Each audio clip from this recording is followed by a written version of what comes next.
လူကြီးမင်းတို့လိုချင်တဲ့အချက်တွေနဲ့အကိုက်ညီဆုံးဖြစ်ပြီးတော့နာမည်ကြီး developer ဖြစ်တဲ့ပင်မြင့်ရဲ့ Riverscape 42နဲ့မိတ်ဆက်ပေးရစီချင်းနဲ့ပြင်းဒီတမိုးတက်နေတဲ့အများတော်မျိုးနဲ့42ရက်ကွယ်ဥမိဇာရလမ်းမကြီးပေါ်မှာတည်ရှိပြီးတော့စေးလုံလားဆေးလားကျောင်းလားအားလုံးနဲ့အနည်းဆုံးမှာတည်ရှိတဲ့အပြင် 24/7 hour backup solar inverter စနစ်လည်းပါရှိအောင်ဆိုတော့မိပြက်လည်းစိတ်ပူစရာမရှိဘူး developer ပေးတဲ့တိုးမဲ့ရေးကြစနစ်မို့လို့စာရွက်စာတမ်းကိစ္စကောင်းဆောင်စရာမလိုဘူးနော်ဒါစင်ပေးချိန်လားလုပ်ငန်းစဉ်ပြီးစီးမှုလိုက်ပြီးချိန်လားစိတ်ကြညှိနှိုင်းရတဲ့အပြင်ငွေချင်းပေးနိုင်နေမှာပဲတန်ဖိုးတွေတက်နေတာဖြစ်တဲ့အတွက်ကြောင့်မလို့ပြင်ရောင်းမယ်ဆိုလို့ရှိရင်လည်းခွင့်ပြုထားသေးရဲ့နော်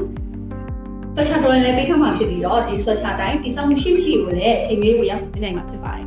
ဒီလိုအားသာချက်တွေအများကြီးရှိတဲ့ Riverscape 42ကိုရွေးချယ်မယ်ဆိုလို့ရှိရင်တော့ထောင်းပေးမဲ့အလိုက် cashback အများကြီးလည်းရနိုင်သေးတာမို့လို့ပြန်ဆက်သွယ်မှရမယ်နော်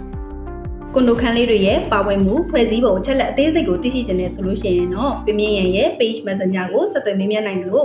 ဖုန်းနံပါတ် 09751446005 09751446006တို့ကိုလည်းဆက်သွယ်မေးမြန်းနိုင်ပါတယ်ရှင်